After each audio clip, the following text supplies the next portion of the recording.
We invite you to subscribe to Mystic Post TV on YouTube. Thank you. Father Livio, Medjugorje expert and author of the definitive books on the 10 Secrets, has recently published a powerful article on why Russia's war with Ukraine, and the West, is the sign that the time of the secrets has arrived. He writes, since the beginning of the apparitions of Medjugorje, two themes have guided all the developments that concern worldly events and faith. The visionaries have told us clearly that the secrets are about chastisements and war, and therefore the world, and that Medjugorje is also about the church, therefore of faith. This is the trajectory that has lasted for over 40 years now. Satan wants to destroy human life, our planet, faith and the church in such a way as to harvest souls and bring them all into his infernal kingdom. Satan reaps souls of those who reject the faith and the cross. We got lost. Satan's plan was realized in that man put himself in the place of God. These are all statements taken from the messages of Our Lady, who clearly sees from heaven what happens on earth. Satan's plan is being realized, it is reaching its fullness. At the same time, Our Lady also worked to strengthen the faith and the church. She chose a parish that from the beginning has attracted pilgrims and priests from all over the world. While Satan carries out his plan of destruction, Our Lady carries out her plan of resistance by strengthening the faith and the church. By soliciting prayer and fasting, the Queen of Peace brought about the collapse of communism in 1991. This was a great victory for Our Lady. This is the perspective we have behind us, and it is now reaching a climax. The clash between the woman and the dragon with their respective objectives, the triumph of the Immaculate Heart of Mary on one side and the destruction of the world on the other, is entering the final phase that will take place in the time of the secrets. Mary's plan, which began in Fatima and which will be implemented in Medjugorje, is still in progress. Already in 1917 Our Lady prophesied the great evolution of Russia, which would bring its errors into the world, would destroy the nations, would bloody persecute the church, as it happened.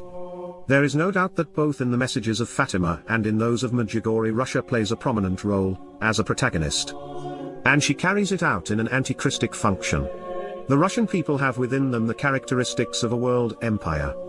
The goal is very simple: relying on the Orthodox Church, Russia would carry out the divine mission of defending Christianity from Babylon, that is Europe and the whole West, which must therefore be destroyed. While it is inconceivable and terrifying, it is a thesis that stands. The attack on Ukraine, in the Russian view, is an attack on the West, which has betrayed the faith, which has adhered to the religion of gender. These accusations are made explicit by the Russians' own words: "We are faithful to Christianity, you have gender," said Alexander Dugin, the famous Russian political scientist. More explicit than that is the engine of this war, which is to rebuild the Russian Empire of Peter the Great, and to free the West from ideological slavery. From the Russian point of view, the current war would then have a liberating and messianic function, with the aim of destroying the West and ensuring that Babylon, Europe, is annihilated. This is Russia's war of ideals, and it would therefore have a saving mission to carry out at all costs. Russia aspires to become mistress of the world, not only territorially. Is this the war with which Satan wants to destroy the world? The answer is yes, absolutely. Satan has seasoned the war with the intent of his victory.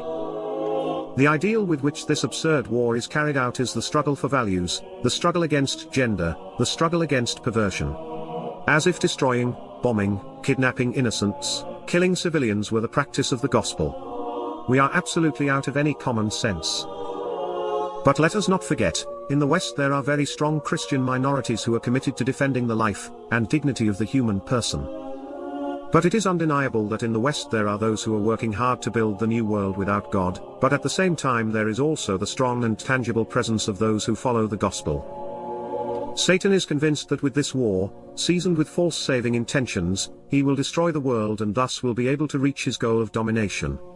Satan is playing all his cards. In fact, as Our Lady said repeatedly in the last messages, never before has Satan been so strong. Satan's plan will fail. We know that the Immaculate Heart of Mary will triumph, and there will be a time of peace for the world. For this we must be her collaborators, apostles of her love for her, and respond to her call. God bless and thank you for watching Mystic Post TV.